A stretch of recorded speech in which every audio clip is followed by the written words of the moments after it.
Hello बच्चों, नमस्ते। कैसे हैं सभी? हा हा हा। अटल को हंसी आ गई, है ना? चलो स्टार्ट करते हैं आज की क्लास। और कौन सा पेपर पढ़ रहे हैं? Paper third. पेपर थर्ड पढ़ रहे हैं, इलेक्ट्रॉनिक्स, है ना? कल तक जो मैंने क्लास ली, 2 क्लास हो चुकी हैं। तो जिन्होंने नहीं देखे हैं वो वीडियो देख लें। और कल तक की जो क्लास ली थी, उन क्लास में मैंने इलेक्ट्रॉनिक्स की बेसिक समझाई है। ठीक है ना? तो एक बार वीडियो देख ले अच्छे से, समझ लेना ढंग से उनको। और उसमें खास इंपॉर्टेंट वीडीआर और सीडीआर, है ना? प्रतिरोधों का श्रेणी और समांतर, ये दोनों तुमको आने चाहिए।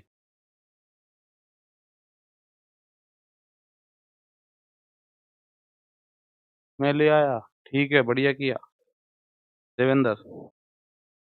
हाँ भाई, तो स्टार्ट करें आज की क्लास। तो आज चैप्टर स्टार्ट करना है अपन को।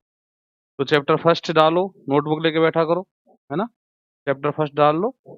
और चैप्टर फर्स्ट का नाम क्या है? परिपथ विश्लेषण। ठीक, डालो परिपथ विश्लेषण।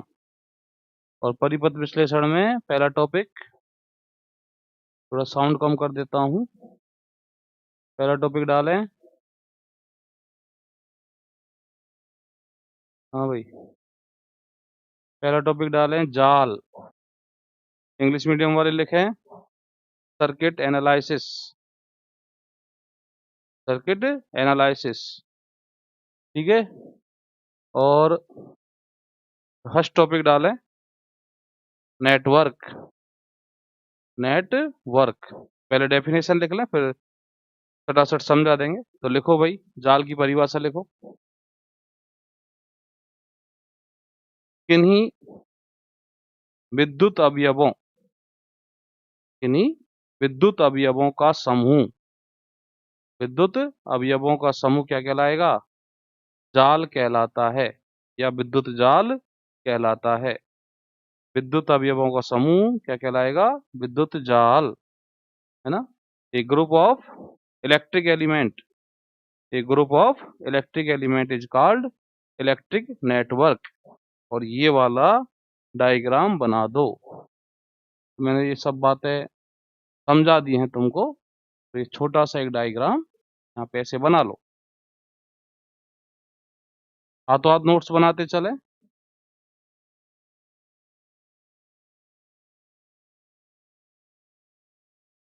है ना? ये ज्यादा बड़ा नहीं, छोटा सा।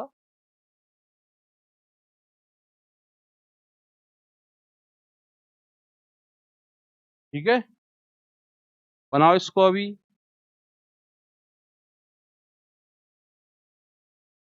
यहाँ पे लिख दो R1, ये R2, ये R3, ये संधारित्र कैपेसिटर C, ये R4, ये R5, R6, R7।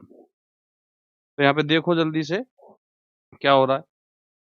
देखो जल्दी से यहाँ पे क्या हो रहा है। कितने एलिमेंट जुड़े हुए हैं?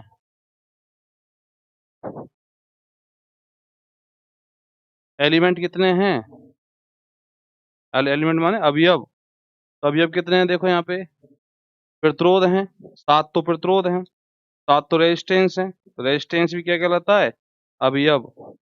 एक संधारित्र है सी, है ना? तो ये भी क्या है? अवयव, है ना? विद्युत अवयव, इलेक्ट्रिक एलिमेंट। और एक प्रेरक कुंडली है, इंडक्टर है ना? ये भी क्या है? विद्युत अवयव। और एक मैंने वोल्टेज स्रोत यहाँ पे जोड़ रखा है। एक मैंने वोल्टेज स्रोत यहाँ पे जोड़ रखा है, ठीक है ना? तो ये क्या है? एलिमेंट। और इन एलिमेंट का जो ग्रुप बना है ये इतना बड़ा, ये क्या कहलाएगा? नेटवर्क। ठीक है ना? क्या कहलाएगा? नेटवर्क, जाल। ठीक है, समझ गए? अब दूसरा डेफिनेशन लिखें, लूप। लूप लिखें, हिंदी में भी लूप लिखें, इंग्लिश में भी लूप लिखें। ठीक है ना? तो लूप लिखो। तो लूप, चलो तो लूप की डेफिनेशन देखो। अब इसमें लूप देखो, पहले तो लूप कौन कौन है। हमें क्या करना है लूप पहचानने के लिए, करंट का, जो करंट होती है ना धारा, तो धारा का बंद पाथ लेना है, धारा का बंद पथ लेना है। तो यहाँ से देखो, यहाँ से स्टार्ट करते हैं। तो यहाँ से चले टर, ये यहीं आ गए ना वापस, तो बंद पथ हो गया। तो ये हो गया एक बंद पथ, है ना, क्लोज पाथ। ये एक क्लोज पाथ हो गया। तो ये एक क्लोज पाथ हो गया। 3, है ना। यहाँ से चलें और यहाँ से मुड़ जाएं, तो ये एक क्लोज पाथ हो गया। 4, यहाँ से ये एक क्लोज पाथ हो गया, ये वाला। 5, और पूरा लें तो ये एक क्लोज पाथ हो गया है। तो धारा का जो बंद पथ होता है, धारा का जो बंद पथ होता है, वो क्या कहलाता है, लूप, है ना। तो लूप की परिभाषा लिखें। विद्युत जाल में, विद्युत जाल में विद्युत धारा का, विद्युत धारा का बंद पथ, विद्युत धारा का बंद पथ क्या कहलाता है, लूप। क्या कहलाता है, लूप, या पास भी कहते हैं इसको, है ना, पास। ठीक है ना, पास कहलाता है। एक क्लोज पाथ, एक क्लोज पाथ ऑफ करंट, एक close path of current is called loop, एक close path of current is called loop. ठीक है। नेक्स्ट डेफिनेशन लिखें। नेक्स्ट डेफिनेशन, शाखा, क्या लिखेंगे, शाखा। इंग्लिश मीडियम वाले क्या लिखेंगे, ब्रांच। तो नेक्स्ट डेफिनेशन लिखेंगे ब्रांच और शाखा। ठीक है ना। तो लिखो इसमें, देखो क्या है ब्रांच, पहले देख लो। ब्रांच क्या होती है, जिसमें धारा सेम बनी रहे, वह भाग जिसमें धारा सेम बनी रहे, सेम रहे, मतलब कम नहीं हो, ज्यादा नहीं हो।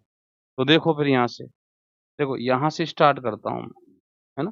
तो यहाँ से चले टर, ये चले, मैं एरो बना देता हूँ, ये एरो बना देता हूँ, ये एरो बना देता हूँ, ये एरो बना देता हूँ, ये एरो बना देता हूँ, ये एरो।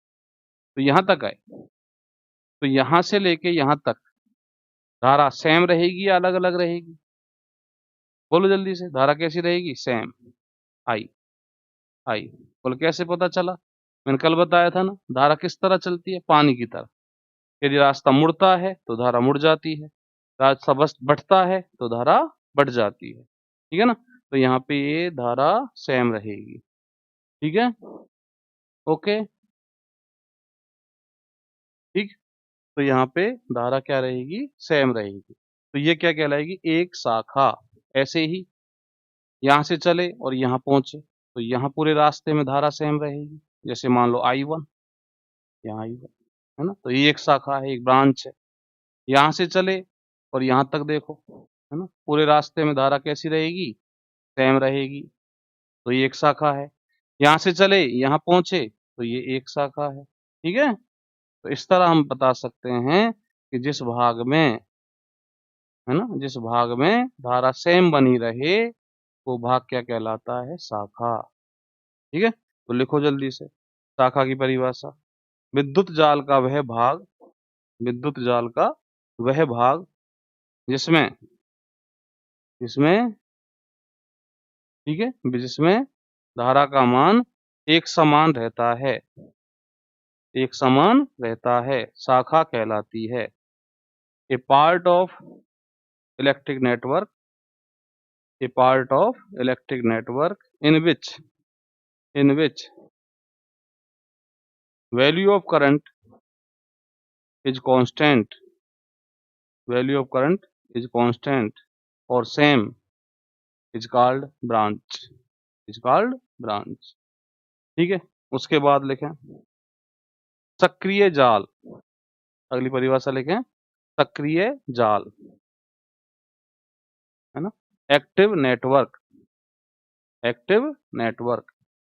देखें जल्दी से, है ना। तो सक्रिय जाल क्या होता है, जिसमें, वह जाल जिसमें, भाई साहब, भाई साहब कौन है, बैटरी है। भाई साहब कौन है, वोल्ट का स्रोत है ना। जिसमें ऊर्जा का स्रोत हो, जिसमें क्या हो, ऊर्जा का स्रोत। तो इसमें बैटरी है, तो ये ऊर्जा का स्रोत ही तो होती है, ये ऊर्जा देती है ना, तो ये ऊर्जा का स्रोत है। तो जिसमें ऊर्जा का स्रोत हो वह जाल, जिसमें ऊर्जा का स्रोत हो क्या कहलाता है? सक्रिय जाल। ठीक है, तो वह जाल जिसमें ऊर्जा का स्रोत उपस्थित हो क्या कहलाता है? सक्रिय जाल। ठीक है, तो लिखो परिभाषा। वह विद्युत जाल, वह विद्युत जाल जिसमें ऊर्जा का स्रोत संयोजित होता है, ऊर्जा का स्रोत या ऊर्जा के स्रोत संयोजित होते हैं, सक्रिय जाल कहलाता है। Electric network in which energy source is connected is called active network, active network. फिर नेक्स्ट डेफिनेशन लिखें, निष्क्रिय जाल। क्या लिखेंगे? निष्क्रिय जाल। ठीक है, पैसिव नेटवर्क, पैसिव नेटवर्क। तो लिखो जल्दी से, वह जाल जिसमें विद्युत स्रोत उपस्थित नहीं होता है, वह जाल जिसमें विद्युत स्रोत उपस्थित नहीं होता है, निष्क्रिय जाल कहलाता है। Electric network in which any energy source is not connected is called passive network, is called passive network.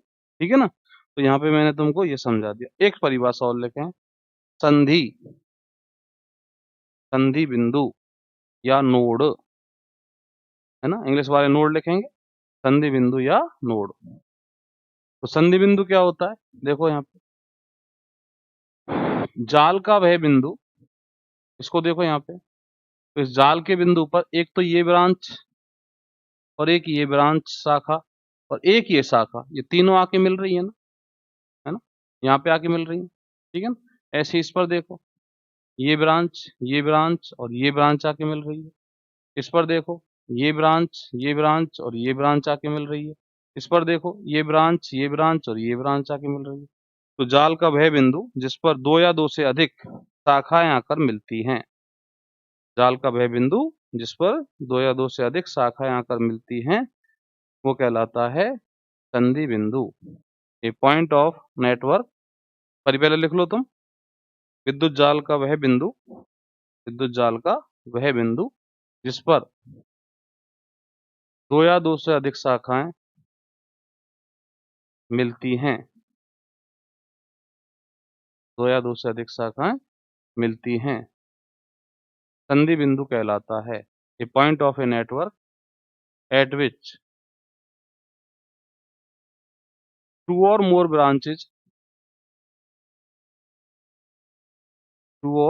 Branches are meet to each other, is called node, node. ठीक है, अब नेक्स्ट डेफिनेशन लिखें, है ना, छोटी छोटी बातें हैं। मान लो कोई डेफिनेशन पूछ ले तुमसे, तो छोटी छोटी बातें हैं, देखते जाओ सटासट सटासट। हाँ भाई, नेक्स्ट लिखें,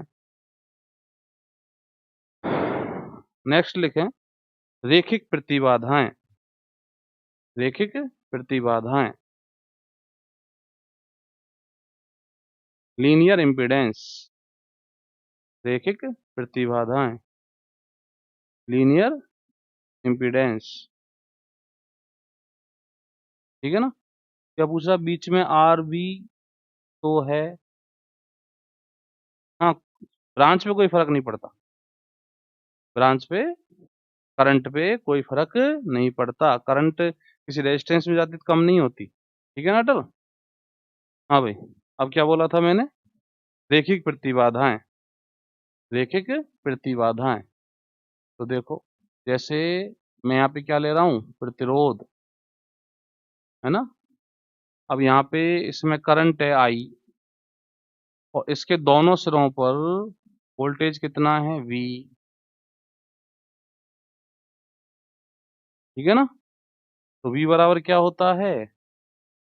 ओम लॉ से आई आर। तो V और I के बीच में यदि कर्व बनाओगे रेजिस्टेंस पर, V और I के बीच में कर्व बनाओगे, ये Y एक्सिस पर, ये X एक्सिस पर, तो क्या आनी है? Straight line. ठीक है, तो वह प्रतिबाधा जिसके लिए विभवांतर और धारा के मध्य जो वक्र है वो रेखिक हो। कैसा हो? रेखिक हो। रेखिक प्रतिबाधा, तो वह प्रतिबाधा जिसके लिए विभवांतर और धारा के मध्य जो वक्र है वो कैसा हो? रेखिक हो। तो ये प्रतिबाधा क्या कहलाती है? रेखिक प्रतिबाधा। ठीक है, तो लिखें जल्दी से, लिखो। Impedance for which, impedance for which graph between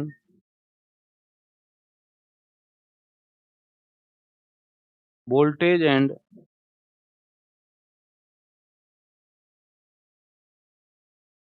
and current is a straight line, then it's called linear impedance.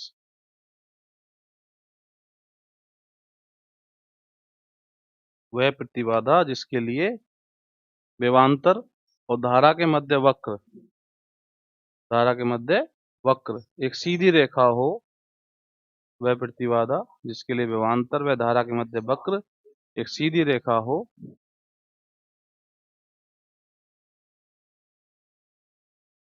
सीधी रेखा हो, सीधी रेखा हो, रेखिक प्रतिबाधा कहलाती है। रेखिक प्रतिबाधा कहलाती। ठीक है, फिर लिखो, एक और लिखो, द्विपार्श्विक प्रतिबाधा। द्विपार्श्विक प्रतिबाधा bilateral, bilateral impedance, bilateral impedance. ठीक है, अब ये क्या होती है? देखो, एक बात बताओ, तुमने पढ़ा होगा, देखो इधर देखो,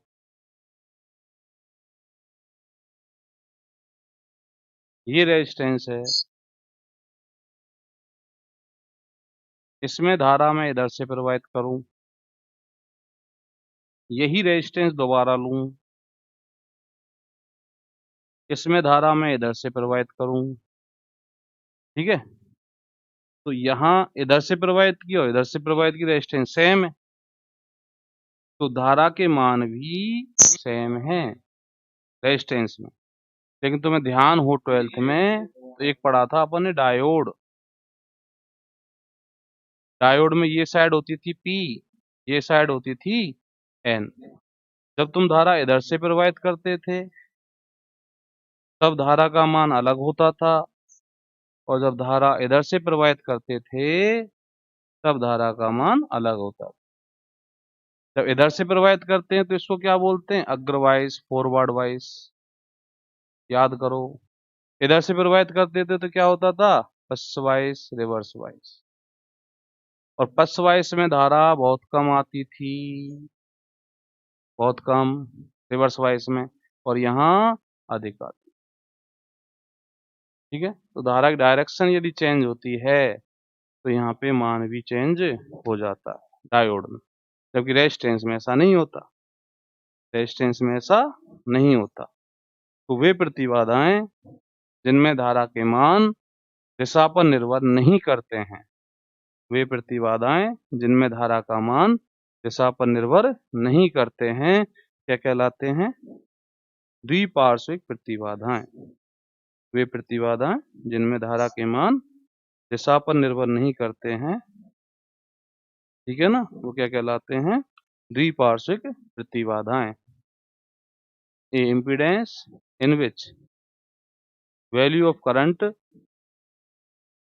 is not depend on direction of current. तो ये वाला डायग्राम बना लो रेजिस्टेंस वाला, है ना। दोनों में धारा कैसे दिखाओगे, सेम आई और आई, कैसे धारा सेम दिखानी है, आई और आई। ठीक है, समझ गए।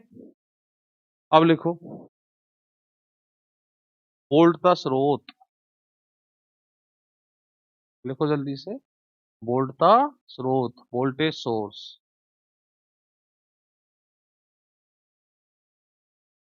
लिखो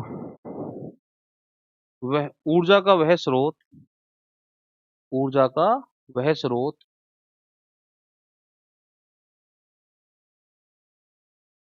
जिससे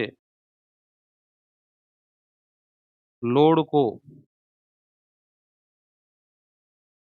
नियत वोल्टता प्राप्त होती है।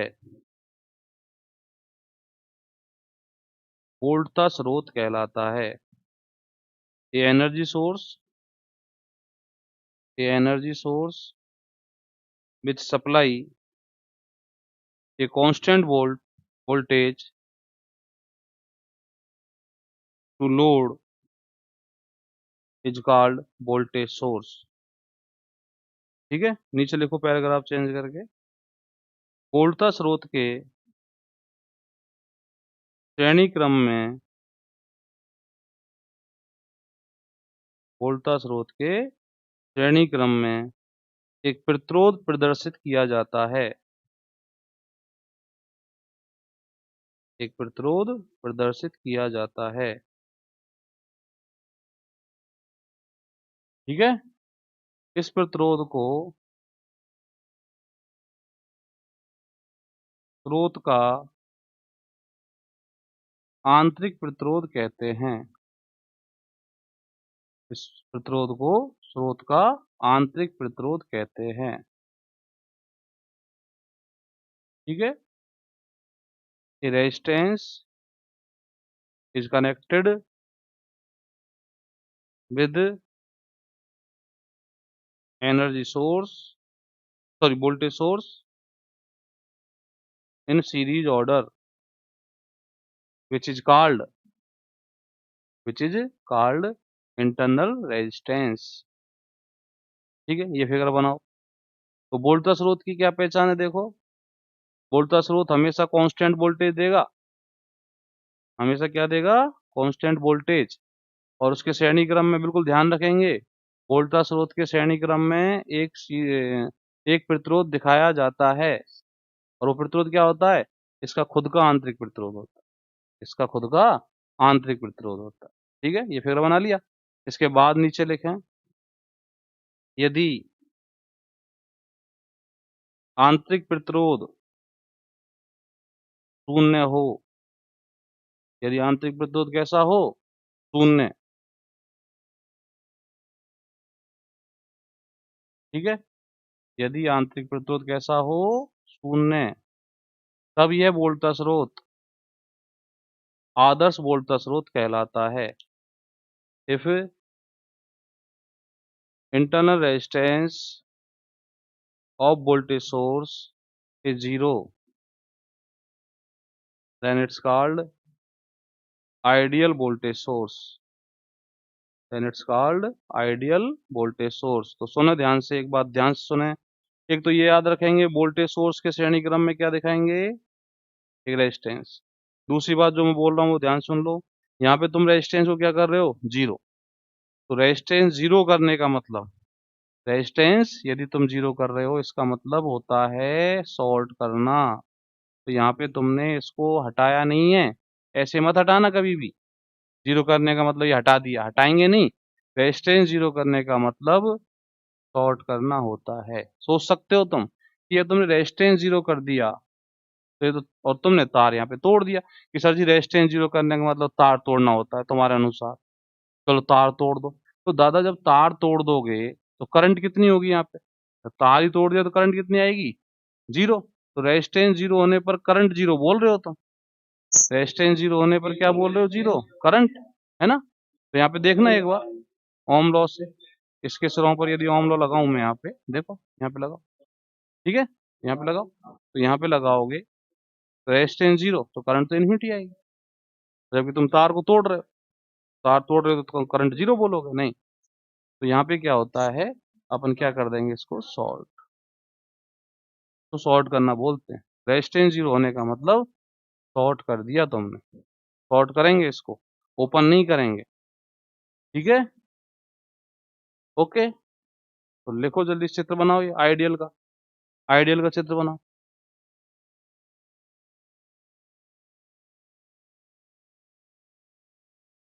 बना लिया? अब लिखो नेक्स्ट पॉइंट, धारा स्रोत,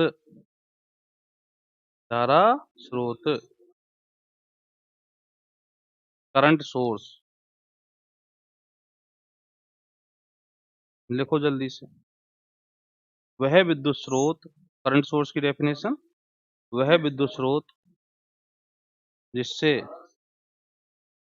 लोड को नियत धारा प्राप्त होती है। क्या प्राप्त होती है? नियत धारा प्राप्त होती है। क्या कहलाएगा? धारा स्रोत। क्या कहलाएगा? धारा स्रोत। A energy source which supply a constant current, which supply a constant current to load is called current source, is called current source, ठीक है। अब करंट सोर्स को देखो किस तरह रिप्रेजेंट करते हैं, देखो लिख लो एक बार। धारा स्रोत के, धारा स्रोत के, धारा स्रोत के समांतर क्रम में, समांतर क्रम में एक प्रतिरोध प्रदर्शित किया जाता है, एक प्रतिरोध प्रदर्शित किया जाता है,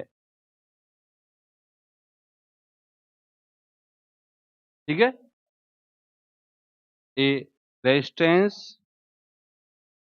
is connected with current source in parallel order।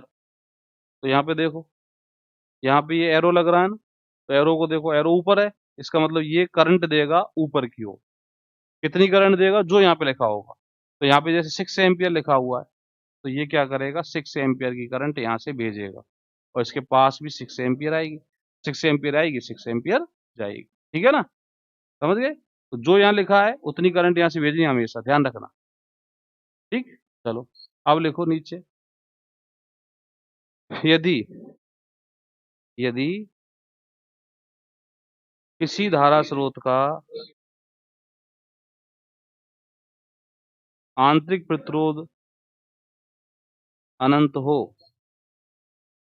यदि किसी धारा स्रोत का आंतरिक प्रतिरोध कैसा हो? अनंत हो, तो वह धारा स्रोत आदर्श धारा स्रोत कहलाता है। If internal resistance of current source is infinity, then it's called ideal current source. तो अब आंतरिक प्रतिरोध को इन्फिनिटी कैसे करोगे भाई? तो जीरो करने का मतलब क्या था?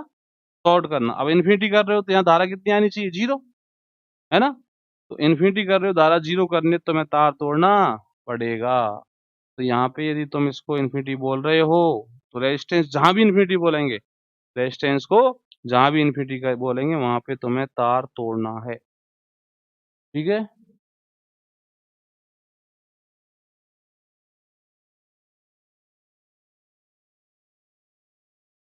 हाँ वो इस पे वीडियो रहेगी ना अपनी, टेंशन मत ले, तो चला जा, वीडियो रहेगी, है ना। अपने चैनल पे आ जाना, वहां पे वीडियो मिल जाएगी, वो देख लेना, ठीक है। हाँ भाई, तो यहाँ पे देखो मैंने क्या कर दिया, इसको ओपन कर दिया, इन्फिनिटी किया ना रेजिस्टेंस। तो याद रखो, जहां भी रेजिस्टेंस जीरो करोगे वहां तुम्हें शॉर्ट करना है, कहीं भी जीरो करो, है ना। और जहां तुम्हें रेजिस्टेंस इन्फिनिटी करना है वहां ओपन करना है, वहां ओपन करना। तो रेजिस्टेंस इन्फिनिटी का मतलब ओपन होता है, और रेजिस्टेंस जीरो का मतलब क्या होता है? सॉर्ट कर दो। ठीक है, ओके। तो ये फिगर बना लो आइडियल वाला, आइडियल वाला ये फिगर बना लो। ठीक, अब अपने टॉपिक पर आते हैं अगले पर, है ना। तो मैं फालतू बातें नहीं करता। अच्छा, एक काम किया करो तुम, अपने नंबर वगैरह, एक व्हाट्सएप ग्रुप है ना जो भैया ने बना रखा है, उसको सेंड कर दो। भैया के व्हाट्सएप ग्रुप पे जुड़ जाओ जाके, ठीक है, जिससे सारी सूचना तुम्हारे पास आती रहे। कोई क्लास ऑफ हो तो किसी दिन मैं तुमको सूचना दे दूं कि भाई क्लास ऑफ है और ये प्रॉब्लम है और वो प्रॉब्लम है। ठीक है, चलो अगला टॉपिक डालो, किरचॉफ के नियम। और इसको बिल्कुल फर्स्ट चैप्टर को ध्यान से सुनना है और पढ़ना, ये समझना है इसको। किरचॉफ लॉ, किरचॉफ लॉ, ठीक है। तो इसमें लिखो पहला, किरचॉफ का प्रथम नियम, किरचॉफ का प्रथम नियम, किरचॉफ फर्स्ट लॉ। फिर ऑब्लिक लगाओ, ऑब्लिक मतलब ये डंडा लगाओ ऐसे। फिर लिखो धारा का नियम, धारा का नियम, करंट लॉ, है ना। और फिर ऑब्लिक लगाओ और फिर लिख दो K C L, Kirchhoff current law, Kirchhoff current law. और लिखो इसमें क्या कहता है, सब जानते हैं इसको तो, और अभी मैंने कल ही बताया ये तो, है ना। तो लिखो, इस नियम के अनुसार, इस नियम के अनुसार जाल के किसी संधि बिंदु पर, जाल के किसी संधि बिंदु पर, अकॉर्डिंग टू दिस लॉ, जाल के किसी संधि बिंदु पर आने वाली तथा जाने वाली, आने वाली तथा जाने वाली धाराओं का बीजगणितीय योग शून्य होता है, धाराओं का बीजगणितीय योग शून्य होता है। According to this law, algebraic sum of all current, all currents at node point of any network is always zero, is always zero। ठीक है, तो एक फिगर बना दो छोटा सा। ये बता दिया था, एक ब्रांच ये, एक ब्रांच ये, एक ब्रांच ये। तो ये करंट आई I1, ये करंट आई I2, ये करंट गई I3। तो आने वाली बराबर, आने वाली कितनी होगी I1 प्लस I2, और जाने वाली कितनी हो गई I3। तो इधर ले आओ, I1 plus I2 plus minus of I3 बराबर 0। तो ये आने वाली, और माइनस ऑफ I3 क्या है, जाने वाली। ठीक है ना। तो इन सब का टोटल कितना हो गया, 0। ठीक है, अब ये किस कंजर्वेशन पर है, सबको पता है, चार्ज कंजर्वेशन पर। तो ये नियम किस पर आधारित है, आवेश संरक्षण के नियम पर आधारित है। लिख दो, यह नियम आवेश संरक्षण, कल बता दी थी ये बात मैंने कि किस तरह ये आवेश संरक्षण पर आधारित है। ठीक है ना, यह नियम आवेश संरक्षण के नियम पर आधारित है। ठीक है, और कल इसका एक सवाल कराया था मैंने तुमको, कल इसका एक क्वेश्चन कराया था। ठीक है, बोलो, तो अभी दोबारा करा दूंगा, है ना। चलो, तो इसका एग्जाम्पल लिखो पहले, कल वाला ही करते हैं एक बार। ठीक, कल वाला ही दोबारा कराते हैं। तो देखो यहाँ पे एक रेजिस्टेंस है, यहाँ पे एक रेजिस्टेंस है, यहाँ पे एक रेजिस्टेंस है। कल वाला ही ले लेता हूँ। यहाँ पे लिखा हुआ है +3 वोल्ट, यहाँ पे ले लेता हूँ मैं -5 वोल्ट, है ना, तो मैं डराने के लिए। यहाँ पॉइंट ओ, यहाँ पे +2 वोल्ट। ठीक, यहाँ पे 2 ओम, यहाँ पे 5 ओम, यहाँ पे 3 ले लेते हैं जिससे थोड़ी सी आसानी रहेगी, और यहाँ पे 2 ओम। तो हमें क्वेश्चन क्या है, बिंदु ओ पर विभव ज्ञात कीजिए। देखो क्वेश्चन, बनाओ पहले डायग्राम। बिंदु O पर विभव ज्ञात कीजिए। एग्जाम्पल डालो, डायग्राम बनाओ और लिखो बिंदु O पर विभव ज्ञात कीजिए। Determine potential at point O। Determine potential at point O। ठीक, करे प्रोग्राम शुरू। देखो तो आंसर लिखो, इसको साइड में आंसर देखते हैं। लाओ आंसर। हाँ भाई, तो मैंने क्या बताया था इसके लिए कि यहाँ पे जो है विभव है बीओ, मान लो। क्या मान लो? बीओ विभव। ठीक है, तो माना बिंदु ओ पर विभव बीओ है। ठीक है, समझ गए? यहाँ पे धारा है I1, इधर मान लो अपनी तरफ से, यहाँ मान लो I2 और यहाँ मान लिया मैंने। ठीक है, तथा मैं इंग्लिश मीडियम वालों को लिखा दूंगा, तथा बिंदु ओ पर किरचॉफ के, बिंदु ओ पर KCL से, केसी। ठीक है, तो बिंदु ओ पर KCL लगाएं तो I1 प्लस I2 आने वाली बराबर जाने वाली, I1 प्लस I2 बराबर I3, इक्वेशन फर्स्ट। तो आने वाली I1 I2 और जाने वाली। ठीक है, बात खत्म। अब हमें क्या करना है, कल बताया था, I1 निकालो यहाँ से, I2 निकालो यहाँ से, I3 निकालो यहाँ से, पुट कर दो, है ना, तीनों को पुट कर दो तो I1 निकाले यहाँ से, है ना। तो ओम के नियम से, ओम के नियम से, ओम लॉ। तो I1 देखो कितनी आएगी, बताया था 3 माइनस वीओ, 3 माइनस वीओ बराबर I1 इंटू 3, I1 इंटू 3। तो I1 कितना आ गया, 3 माइनस वी नॉट अपॉन 3। तो I1 बराबर आ गया 1 माइनस वी नॉट अपॉन 3। ठीक है, ऐसे I2 निकालो एंड, अब I2 निकालो, -5 minus V naught, -5 minus V naught बराबर I2 इंटू 5, I2 इंटू 5। तो I2 बराबर आ गया -1 माइनस वी नॉट अपॉन 5। ठीक, एंड फिर I3 निकालो, तो I3 निकालो तो V naught minus 2, V naught minus 2 बराबर I3 इंटू 2, I3 बराबर आ गया वी नॉट अपॉन 2 माइनस 1। ठीक है, और ये वैल्यूज I1 की, I2 की, I3 की उठा के कहाँ पर रख दो, इक्वेशन 1 में। तो समीकरण 2, 3, 4 से मान 1 में पटको। तो I1 की value 1 minus V zero upon 3, 1 minus V zero upon 3 plus I2 की value -1, -1 minus V naught upon 5, I3 की value plus V naught upon 2 -1। ठीक है ना, ये है ना, I3 पुट कर दी, तो I3 तो इक्वल में है, इक्वल में पुट।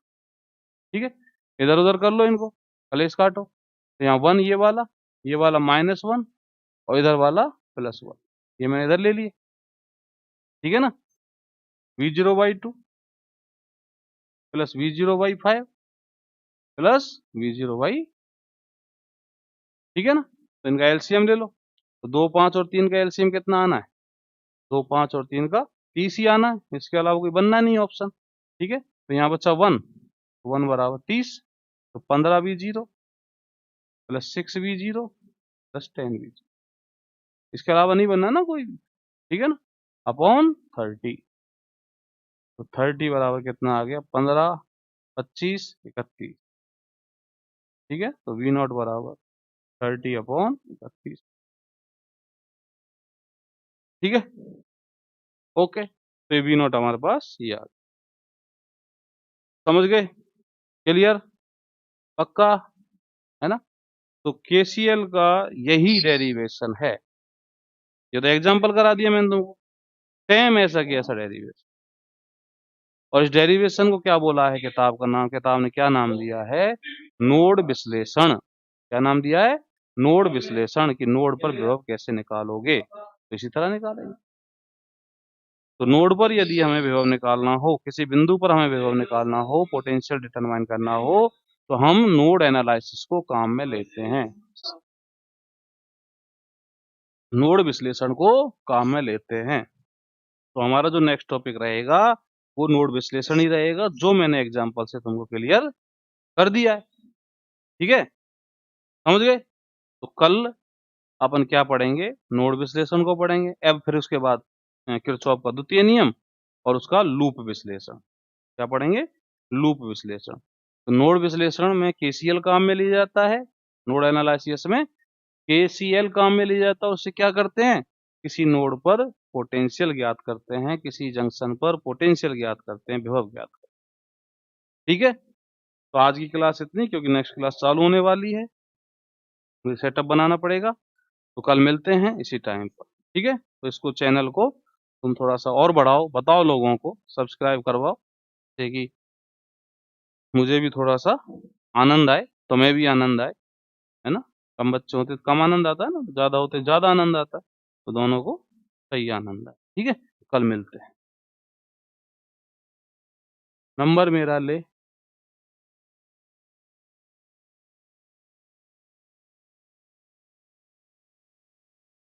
ठीक है।